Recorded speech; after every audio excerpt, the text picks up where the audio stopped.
Welcome back to the farm, everyone. Just like we expected, there is a little shower this morning. Not great soybean cutting weather, and also why we put the combines inside last night. Look at this. I even managed to get some executive parking. When there's a free spot, you always gotta take it. Actually, it's because I'm lazy. I had a bunch of draper parts in the bed of my truck from servicing yesterday. And between tools and car seats in the back, didn't really have room to move these out of the elements. Knew it was probably gonna rain a little bit. It's only rained like a tenth, not very much. I'm just gonna set these out here for now. When we service the drapers in the morning, specifically after a long day like today, which we're not gonna service them because it's raining, I don't know if we'll cut, I usually end up with a bunch of these scrap pieces as opposed to just throwing them in the bed of my truck and wrangling them out here in another month when we're done cutting beans, hopefully. I'm going to drill some holes in a bucket so the water will drain when it's raining, and I can collect them all in a bucket and make my life a little easier. Ironically, drilling a hole in a bucket completely renders it useless for its normal purpose of storing liquids and dry powders.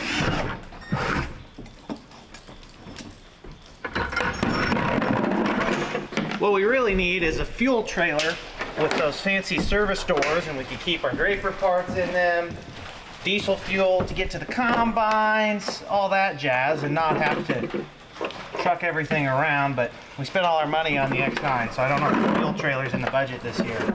We definitively know the soybeans are not going to be cutting right now, so it takes the pressure of getting things done quickly off the list. Currently, Jeff is hauling those loaded trucks down to the elevator to get them empty that we filled yesterday evening. I'm gonna go flag some tile holes on the field we cut yesterday because I saw 4 or 5, and then Dad, who knows what he's doing, he's out and about somewhere.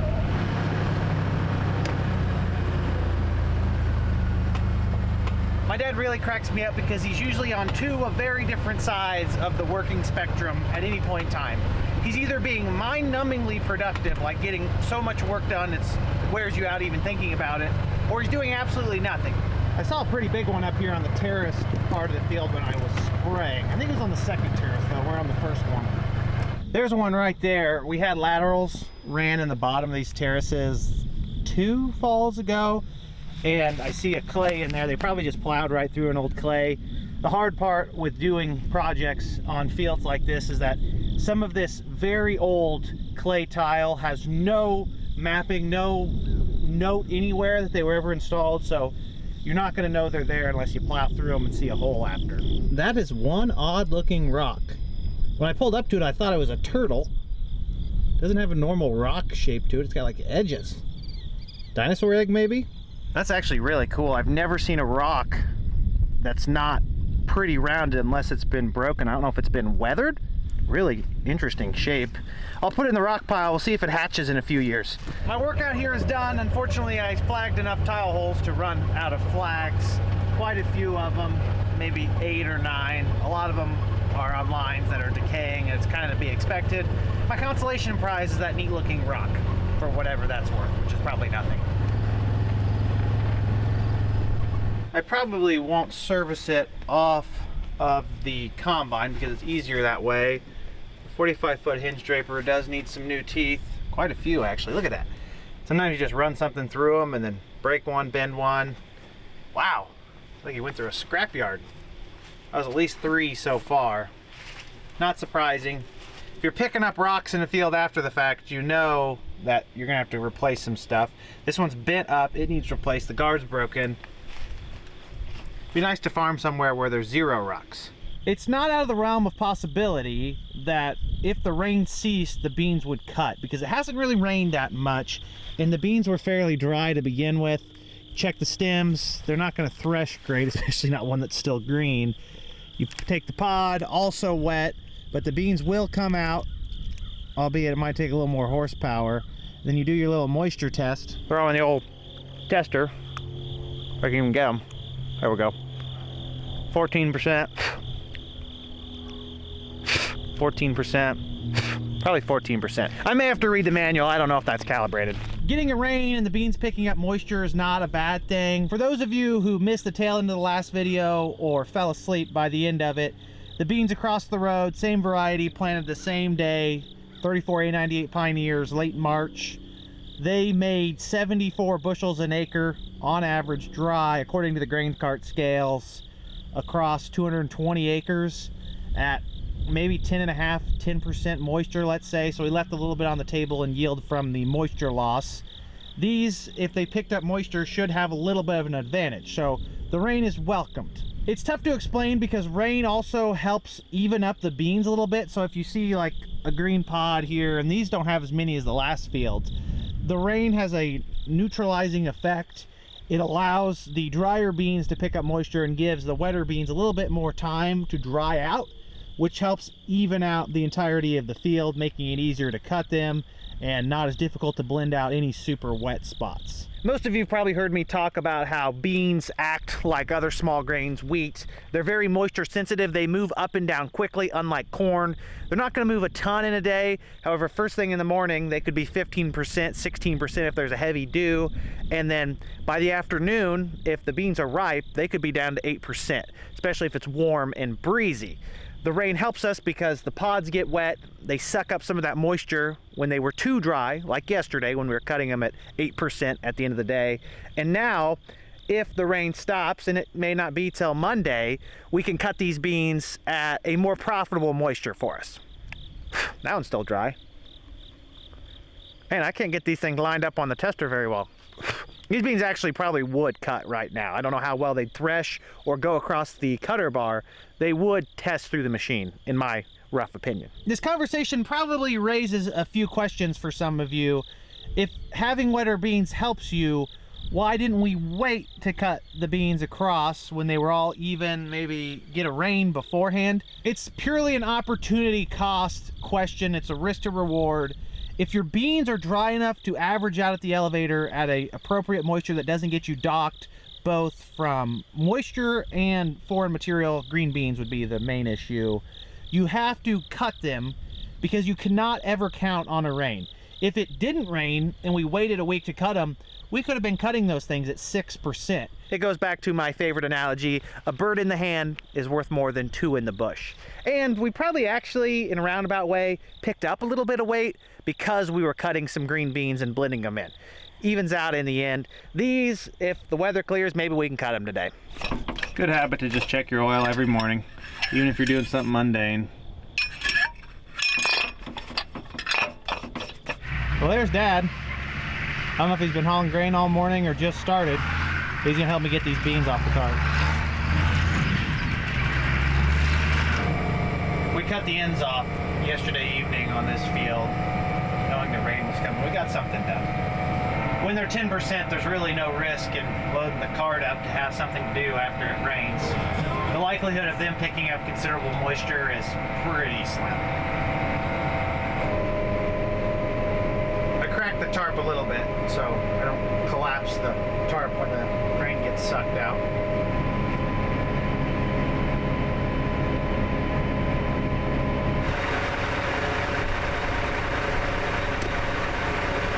Add these rocks to our family's pile that collects our life's work. So we're gonna leave to the grandkids and the great-grandkids, not the farmland, just this pile of rocks. And this one, the cool one. There is more than one pile. We've collected a lot of rocks. I probably helped with a third of these. A lot of them were here before my time. They just keep appearing. You pick them up and then a new one grows in its spot.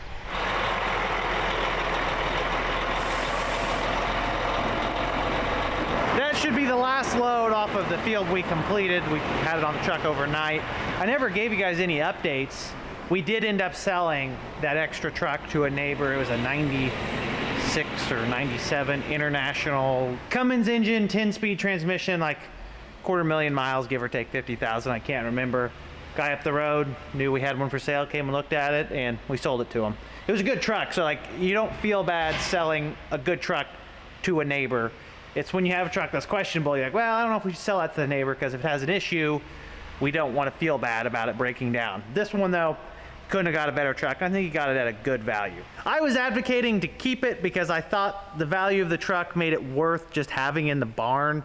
No emissions, simple engine, simple transmission, whereas our new one we got, the 20 or 21 International, has all the emissions and that stuff, and a lot of people are trying to stay away from that.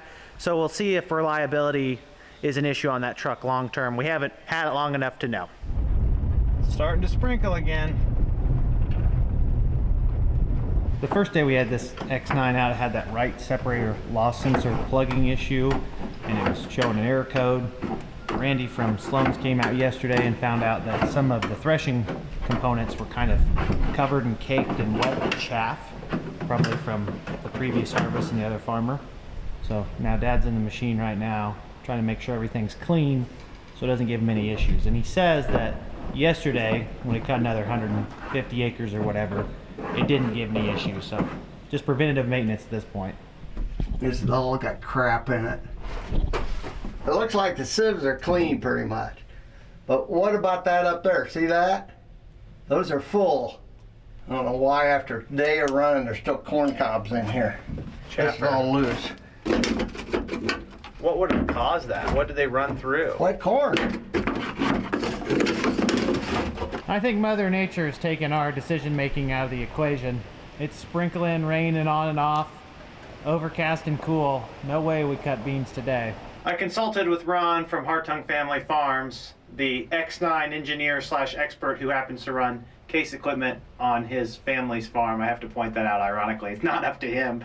He said that the material we're seeing, particularly up there under the rotor on the step pans, is leftover trash from green leaf high moisture corn. It could also be mud that was ran through the machine as well. It's not a huge deal, but if we have time and the ability to do it, it would be worth our time to go up there and scrape it off, because it should help it clean better, maybe waste less power.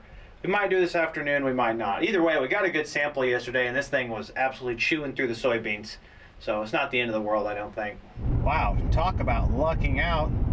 Went home to take a little lunch break, grab a snack, and then work on the unexciting things behind YouTube videos, like editing and sending emails. While I was doing the rest of that, without even mentioning it to me, Dad and my uncles drug out the 2 augers from the shed.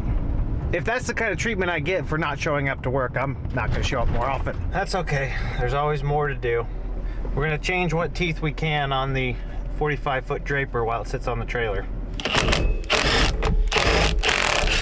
Did you have a hard time getting those augers out? No, that's slick as that removed them. Maybe it's because I wasn't there. I need to get my other wrench because I've broken 2 bolts.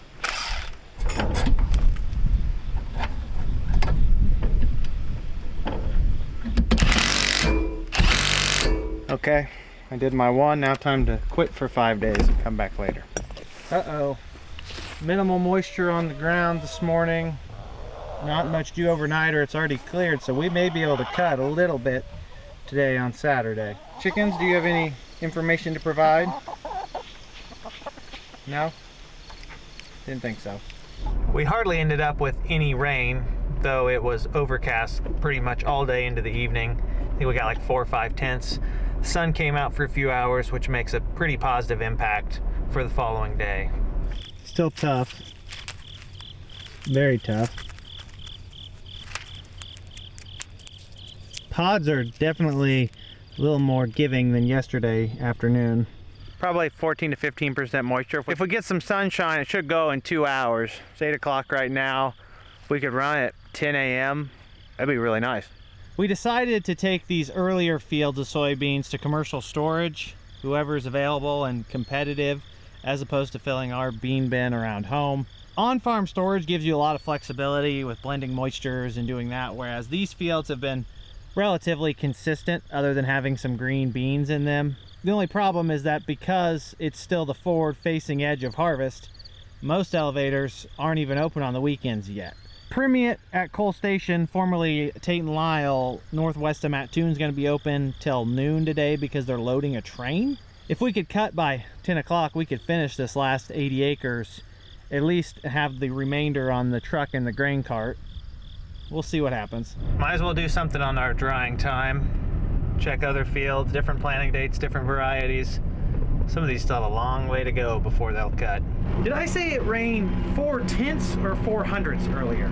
If I said 4 tenths, I was wrong. I meant 4 hundredths. That's a very big difference. 4/100 is pretty much a non-event, and 4/10 is a decent rate. If our better looking March planted soybeans made 74, I'd hate to know what these later planted super water damaged beans are going to make. It'd be a miracle if they make 65 with what they've been through. We're killing a little bit of time this morning, unloading a couple new 8-inch or maybe 6-inch I-beams to widen this bridge here on one of our farms south of Lakeland.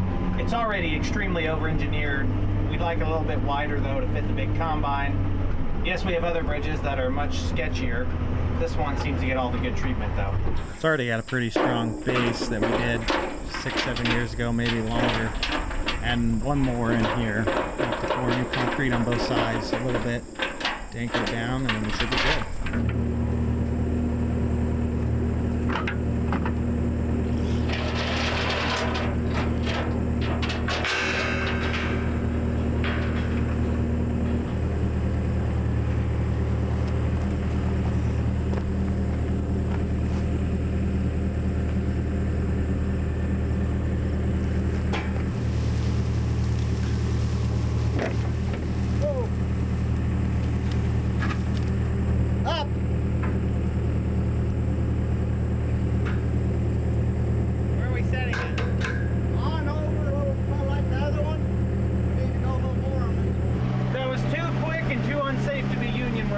Definitely a DIY project.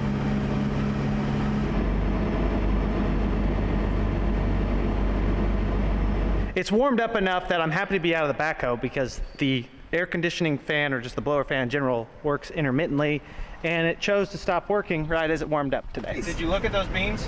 Yeah, I'm going to get the combine out and go down and cut a sample. They're a little chewy yet. Most of the time he's about as predictable as Swiss cheese. However, I've been around with him at harvest long enough to know that when there's beans that look like they're going to cut, we're going to go cut them. He stuck his nose up 30 minutes ago talking about how the beans would never cut, and now he's getting the X9 out. Saw that one coming.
See how much that head drooped when I opened those valves?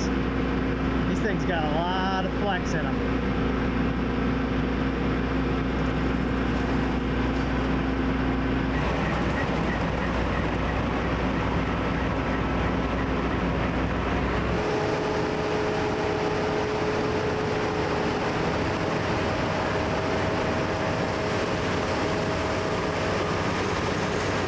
Time for me to move. The wind is out of the west today.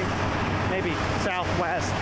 Everyone's on call. Katie's on call. Jeff's on call. I'm gonna untarp the cart because we'll at least need to store something somewhere. Just a matter of how much. Could be 80 acres worth, or it could be 2 acres worth.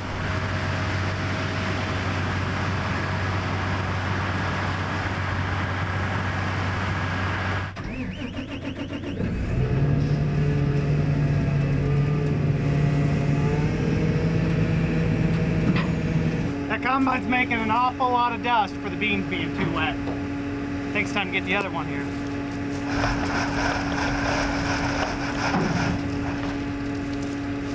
A nice photo-esque view of a John Deere X9 combine cutting nice dry beans with a few water hemp in there as well.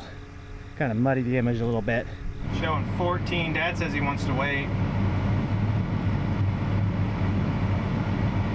Yield's about the same as the other field according to the combine. don't know if you guys can even see that.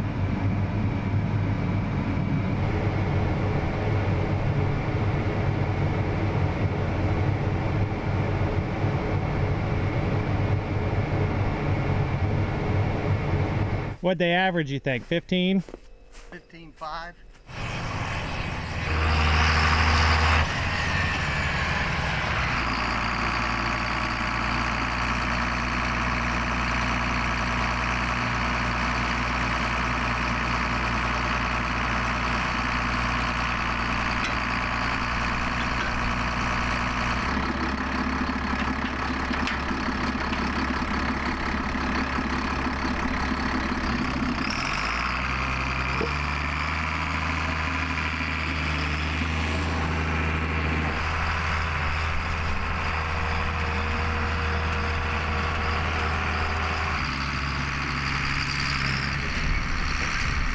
Right over the culvert.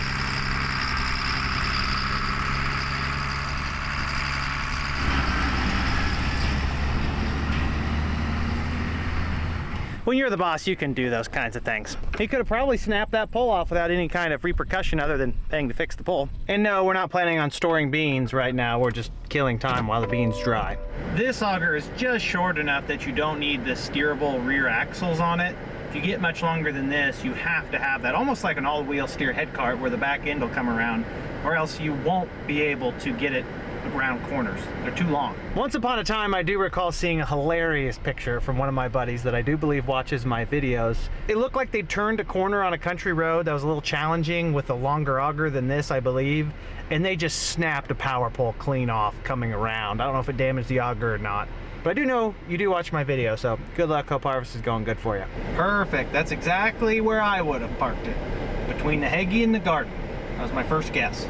It's looking to be that time. Dad said they're testing 13%. He's down there cutting now. I was watching the Illini football kick Central Michigan's butt while we waited on the beans to dry a little bit. Katie's on the way to get the S670. We've only got 75 acres left to cut in the field at this point. Might as well run both machines, get it done, and go home so we can watch some more college football this afternoon. I don't think anything else is going to cut. And I guess we're not even going to finish the field because the elevator's closed.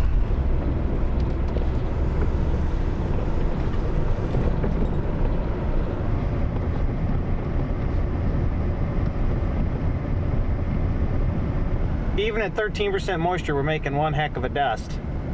Better take your allergy medicine now, folks. Are you wanting to go ahead and dump these beans off the cart onto the truck, or you just want to blend them with some dry ones together? I don't know. I guess go ahead and dump those. All right, copy that.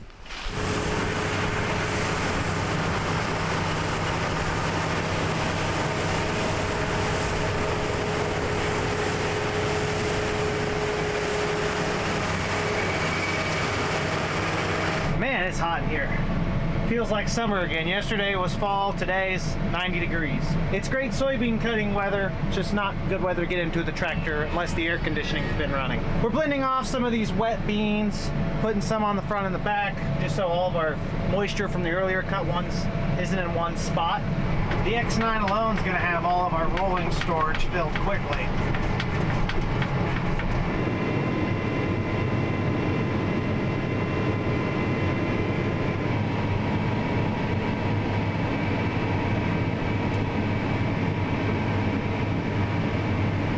Dust that X9 puts out. That is insane.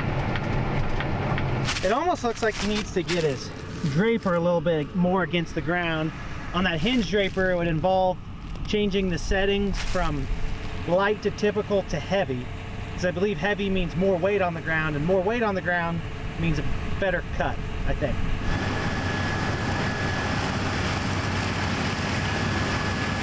We are going to have these trucks loaded fast, especially if the second combine shows up. Got my favorite riders joining.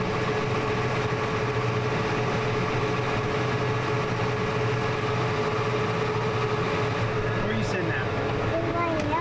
Are you sitting on my lap? No, that one. That one? Okay. You can't hit random buttons. Here comes Katie. She must have been asleep. Hi. Everyone say hi to Katie. Hi, Daddy. Time to do our job. And what is our job, Lenny? We can cut them down. Cut down the beans? Yes, sir. Then roll them down. Yeah. Take over. I got some beans home. Did you bring some beans? No, I didn't. I didn't bring this. That's your stress ball? You plan on getting stressed out? We're a stress-free farming operation. There's no stress here. Just looking for beans in the Field? Well, knowing us, you probably could have found some beans in the field after we cut them. Here comes Mort with the big old X9.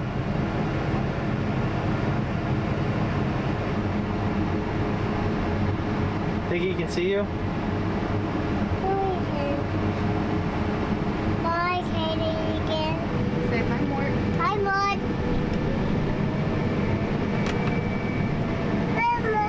Hi, Mort. You hear him? Hi, Mort. We have to get so close to Mort's combine there that we cannot hit any buttons. Pretty cool, huh? Hi. You don't want to cut up right by us. Yeah, he's cutting beans. He's gonna empty out here and then he's gonna keep cutting. The bottom of the truck, Andy. Yep. We say, copy that. Copy that.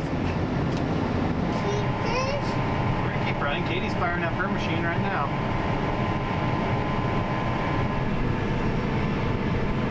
The bigger you guys get, the harder this is to do.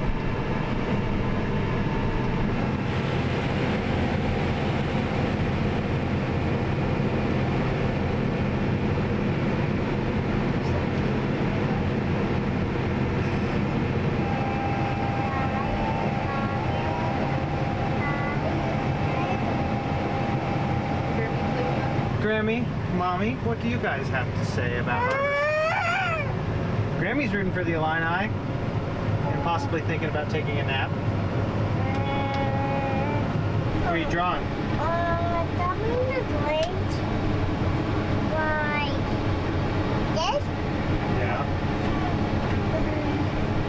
like this. That was my picture that made. That's a beautiful picture. Hi, Mort. Hi, Mort.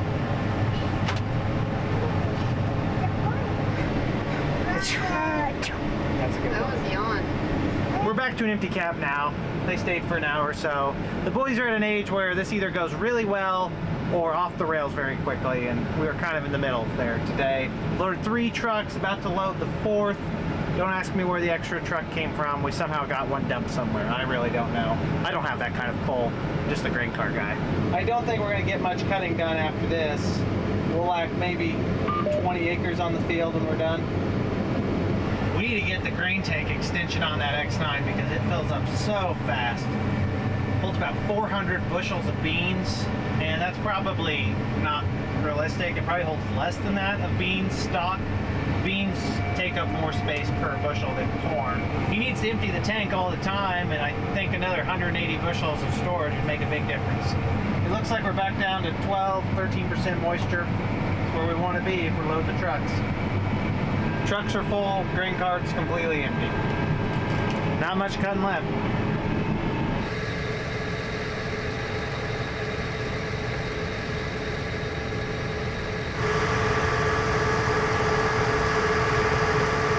It's looking like we're going to end up with less than I thought we'd have done first thing, yet more than I thought we'd have done at 11 o'clock. If that makes any sense at all.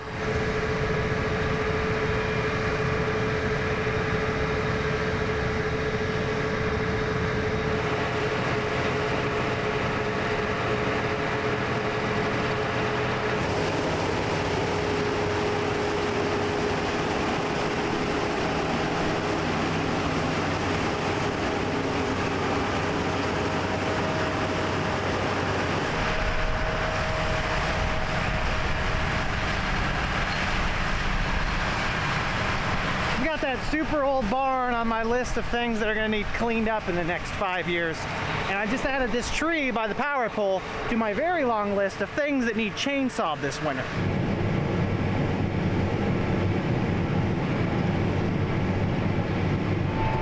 almost quit time for the day. I'm sorry to disappoint you, but there's probably not going to be any Marty cam or drone footage in today's video. Usually takes a little bit of a larger field and some setup beforehand to make that work. When we're not sure if the beans are going to cut, we've only got a small amount to cut, it just doesn't make sense for me to orchestrate that because sometimes it's kind of a pain in the butt.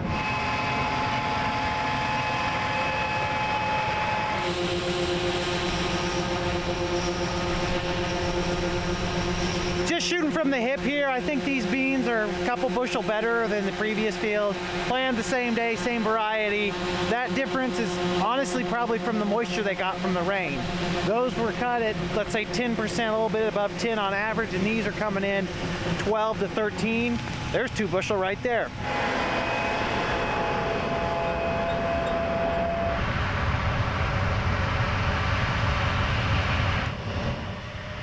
That didn't sound good. Oh, that's the reversing fan. The cleaning fan on it reverses on the radiator. It sounds horrible, but they say it's what it's supposed to do every 15 minutes of harvesting and every time you shut off the separator.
I'm still attached here, so I'm going to get this headed towards the exit, unhook it, and quit for the day.